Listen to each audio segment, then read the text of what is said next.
Kata Kesasi nomor 7. Apa sih makna menderita menurut saudara?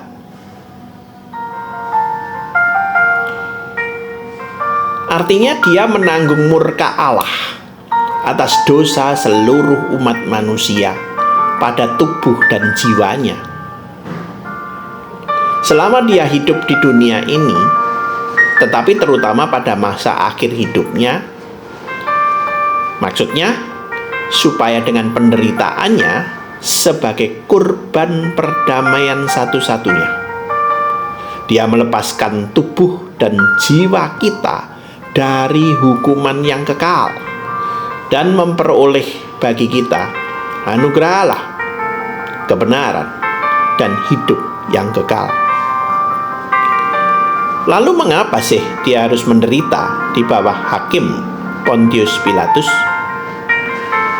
Supaya dia, walaupun tidak bersalah, dihukum di hadapan pengadilan dunia, dan dengan demikian meluputkan kita dari hukuman Allah yang keras yang hendak dilaksanakannya atas kita. Yang perlu kita mengerti adalah setiap manusia tiada yang terkecuali. Setiap manusia berdosa pasti menderita karena dosa. Demikianlah manusia menanggung dosanya sendiri. Kita pun juga harus menanggung dosa kita sendiri sebenarnya dalam bentuk penderitaan. Yesus Kristus menanggung dosa umat manusia yang percaya kepadanya. Karena itu ia menderita karena dosa seluruh manusia. Pengorbanan Yesus cukup untuk semua manusia. Tapi pengorbanan Yesus berguna untuk orang-orang yang percaya kepadanya. Melalui penderitaan Yesus Kristus, maka manusia yang percaya dibebaskan dari penderitaan dosa final. Karena penderitaan dosa sudah ditanggung oleh Yesus Kristus, maka hidup yang kekal pasti dimiliki oleh orang yang percaya kepadanya. Apakah kematian Yesus Kristus mempunyai arti lebih besar karena terjadi pada kayu salib dibandingkan mati secara lain? Lebih besar artinya memang, sebab dengan demikian kita punya kepastian bahwa Dia, Yesus Kristus, telah menanggung kutuk yang ada atas diri saya. Mengingat bahwa kematian pada kayu salib itu terkutuk di hadapan Allah. Alkitab berkata, terkutuklah orang yang tergantung di kayu salib. Ulangan 21-23. Karena salib adalah hukuman yang paling kejam untuk penjahat yang paling jahat. Serta menurut kitab suci, orang yang tergantung di kayu salib adalah terkutuk. Maka saya mengerti dan saya percaya bahwa Yesus Kristus terkutuk karena saya dan seluruh umat manusia yang sudah percaya dan yang akan percaya. Jadi Yesus Kristus terkutuk dan menderita untuk semua orang yang percaya kepadanya dan yang akan percaya kepadanya. Mengapa Kristus harus merendahkan diri sampai mati? Ya, sebab menurut keadilan dan kebenaran Allah,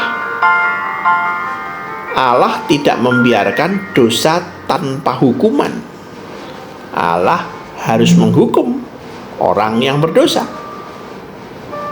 Hutang-hutang dosa tidak dapat dilunasi dengan cara lain kecuali dengan kematian Anak Allah. Lalu mengapa harus dikubur? Supaya dengan demikian ditegaskan bahwa dia memang benar-benar mati.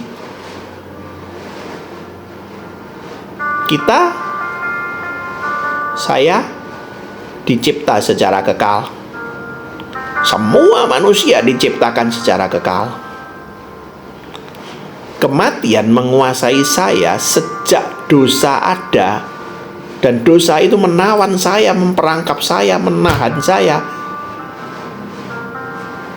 Supaya saya bebas dari kematian, harus ada orang yang mati untuk saya secara legal ilahi. Nah, ini siapa? Hanya Kristus.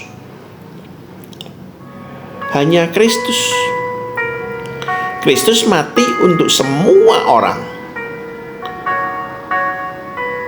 secara manusia yang sejati, dikuburkan sebagai bukti kematiannya, bangkit sebagai petunjuk kemenangannya, sebagai bukti kemenangannya.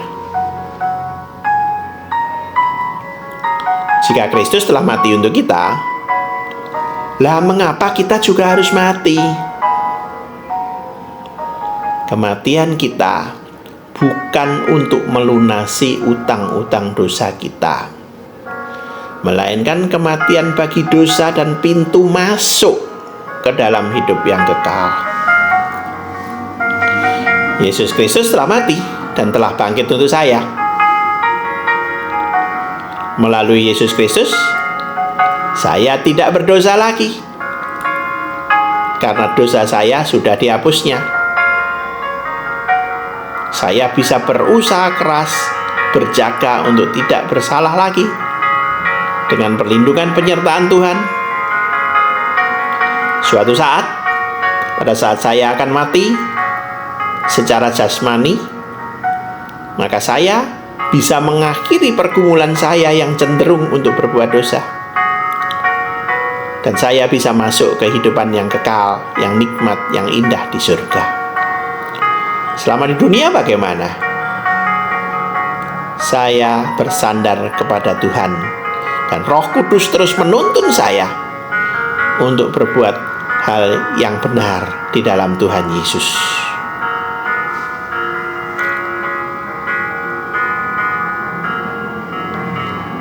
Manfaat apa lagi yang kita peroleh dari pengorbanan dan kematian Kristus di kayu salib?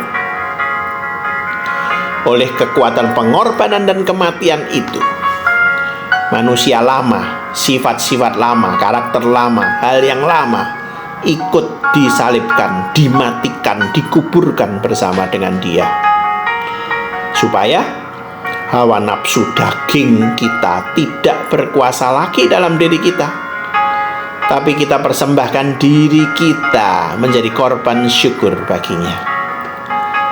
Jadi kalau saya percaya Kristus, maka diri saya yang lama, kejelekan saya, kejahatan saya, kedengkian saya, masa lalu yang jelek dari saya dihilangkan, dikubur bersama Kristus, dan saya punya hidup baru. Jadi kalau saya percaya Kristus, maka saya pasti mempersembahkan diri saya seutuhnya sebagai persembahan yang syukur kepada Kristus dalam bentuk pelayanan saya. Mengapa ditambahkan kata-kata turun ke dalam kerajaan maut? Supaya dalam godaan-godaan yang paling sengit sekalipun, aku mendapat keyakinan dan hiburan yang sungguh-sungguh bahwa Tuhanku Yesus Kristus telah melepaskan aku dari ketakutan dan kesakitan neraka. Oleh ketakutan, nestapa, kegentaran, dan siksa neraka yang tidak terkataan yang telah dideritanya selama masa sengsaranya, teristimewa di kayu salib. Saya yakin bahwa setiap orang itu berdosa pasti menjalani penderitaan selama di bumi maupun sesudah meninggalkan dunia ini. Saya juga yakin bahwa neraka adalah tempat orang berdosa dan di situ tidak ada pengharapan apa-apa, karena kondisi neraka adalah kondisi ditinggalkan oleh Allah. Saya pun kalau tetap tinggal di dalam dosa ya pasti ke neraka. Saya percaya Yesus Kristus mengalami penderitaan yang total tuntas sebagai manusia yang sejati, dipenuhi oleh dosa-dosa manusia, dibebani dosa-dosa manusia, dan ditanggungnya itu sampai tuntas. Mari kita percaya, saya percaya bahwa seluruh penderitaan saya yang dari sekarang sampai sesudah mati, bahkan sampai selama-lamanya, yang seharusnya saya alami, sudah ditanggung oleh Kristus secara total dan tuntas. Artinya apa? Saya merdeka, saya bebas dari dosa, saya menjadi hamba Allah, saya menjadi anak Allah, saya menjadi hamba Tuhan. Setiap orang Kristen adalah hamba Tuhan. Amin.